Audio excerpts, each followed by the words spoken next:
अस्सलाम वालेकुम फ्रेंड्स, मैं हूं आपका English teacher Adil Shah ji. Friends, आज हम पढ़ेंगे फ्यूचर परफेक्ट टेंस। ये हमारा टेंस नंबर 6 है और लेसन नंबर 10 है। इस टेंस को स्टार्ट करने से पहले मैं आपको बताता चलूँ कि अगर आप लोगों को बिल्कुल टेंस नहीं आ रहे तो लेसन नंबर 1 और लेसन नंबर 2 देखिएगा। इसके अलावा आप लोगों को इस वीडियो के आखिर में मिलेगा होमवर्क 5 मिनट का भी होता है, होमवर्क 10 मिनट का भी होता है। अगर आप लोग चाहते हैं कि आप लोग ज़्यादा इंग्लिश सीखें, ज़्यादा बेहतर इस टेंस को समझ सकें, तो 10 मिनट का होमवर्क करके मुझे व्हाट्सअप कीजिएगा। अगर आप लोग चाहते हैं कि आपके पास टाइम बहुत कम है और आप मुख्तसर होमवर्क करना चाहते हैं तो 5 मिनट का होमवर्क इस वीडियो के आखिर में आपको मिलेगा। आइए हम शुरू करते हैं फ्यूचर परफेक्ट टेंस।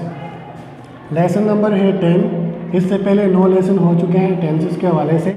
आज लेसन नंबर है 10 और टेंस नंबर है 6 फ्यूचर परफेक्ट टेंस। इससे पहले हमने 5 टेंस मुकम्मल कर लिए हैं और ये छठा टेंस है। पहले 3 हमने कॉन्टीन्यूस के किए थे, कॉन्टीन्यूस के बाद 2 परफेक्ट के किए थे। आज तीसरा परफेक्ट का है future perfect tense. Future perfect tense, future का मतलब होता है आने वाला, परफेक्ट का मतलब होता है मुकम्मल, टेंस का मतलब होता है ज़माना। अब इसी स्टेटमेंट से हम डेफिनेशन बनाएंगे, ऐसा टेंस जिसमें आने वाले ज़माने में काम मुकम्मल हो। ऐसा टेंस जिसमें आने वाले ज़माने में काम मुकम्मल हो। देखिए, बहुत अच्छी डेफिनेशन है, बहुत आसान डेफिनेशन है, आप लोगों को ये नहीं भूलनी चाहिए। अब इसकी पहचान देखते हैं। उर्दू में इसकी पहचान क्या है? उर्दू में होता है चुका होगा, चुकी होगी, चुके होंगे। यहाँ पे एग्जांपल है, असलम मैच जीत चुका होगा। असलम मैच जीत चुका होगा। Aslam will have won the match. Aslam will have won the match. यहाँ पे नीचे फॉर्मेशन आते हैं। टेंसेस में सब्जेक्ट जो हम लिखते हैं वो तकरीबन सेम ही होंगे। इन सब्जेक्ट को हमेशा याद रखिएगा क्योंकि बाकी जो सब्जेक्ट होते हैं वो इन्हीं से मिलते जुलते होते हैं। तो सब्जेक्ट हमेशा हर टेंस में सेम ही होते हैं। Aslam, he, she, it, I, we, they, you, A and B. इसमें हेल्पिंग वर्ब लगेगा विल हैव। हेल्पिंग वर्ब लगेगा विल हैव। वर्ब की लगेगी थर्ड फॉर्म। जैसे Aslam will have won the match. Aslam match जीत चुका होगा। Aslam will have won the match. Aslam match जीत चुका होगा। शी से देखें, she will have won the match. वो मैच जीत चुकी होगी। आई से देखें, I will have won the match. मैं मैच जीत चुका हूँगा। यू से देखें, you will have won the match. तुम मैच जीत चुके होंगे। ए और बी, यहाँ पे 2 पर्सन हैं, मिस्टर ए और मिस्टर बी।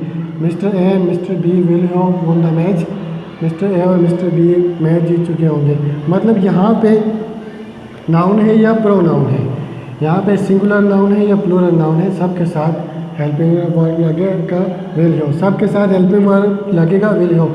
विल हैव हमें टाइम बताता है कि फ्यूचर में काम मुकम्मल हो रहा है और फ्यूचर में काम मुकम्मल हो चुका है। और मेन वर्ब हमें बताता है कि काम हुआ क्या है। असलम मैच जीता है, तो यहाँ पे हमने वो लिखा है। अब देखें, अब इसकी प्रैक्टिस पे आते हैं। प्रैक्टिस में आज हमने नया वर्ड लिखा है, नया वर्ब है ईट। ईट के साथ हम, ईट की थर्ड फॉर्म होती है ईटन। इसके साथ बनाए हैं Aslam will have eaten. Aslam खा चुका होगा।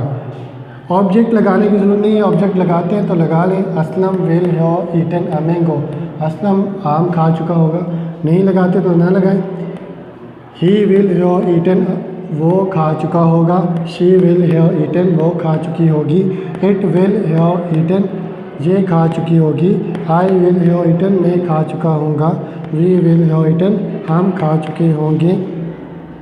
ये प्रैक्टिस करने के बाद आप लोगों को होमवर्क दिया जाएगा। जैसा मैं पहले भी आपको बता चुका हूँ, होमवर्क या तो होता है 5 मिनट का या तो होता है 10 मिनट का। इस बोर्ड पे जो होमवर्क दिया गया है ये 5 मिनट का है। इसके अलावा आप होमवर्क करना चाहते हो तो वीडियो के आखिर में 10 मिनट का होमवर्क भी है। होमवर्क ये है कि जम के साथ आपने 9 टेंसेस बनाने हैं इन सब्जेक्ट के ज़रिए। मिसाल के तौर पर Aslam will have jumped. Aslam छलांग लगा चुका है। ऑब्जेक्ट लगाना चाहते हो तो लगा लो river. Aslam will have jumped in the river. Aslam दरिया में छलांग लगा चुका है। ठीक है, 9 टेंसेस आपने बनाने हैं। और अगर आपको लगता है कि आपका होमवर्क गलत है, अगर आपको लगता है कि आपका होमवर्क ठीक नहीं है, तो आप मुझे ज़रूर व्हाट्सअप कीजिएगा। इंशाल्लाह मैं चेक करके आपको बता दूँगा कि आपका होमवर्क ठीक है या कैसा है। हमारी वीडियो कैसी लगी अपना फीडबैक ज़रूर दीजिएगा। अपने मेज़बान, अपने ट्यूटर, अपने इंग्लिश टीचर आदिल शाह जी को दीजिएगा इजाज़त। अल्लाह हाफिज़।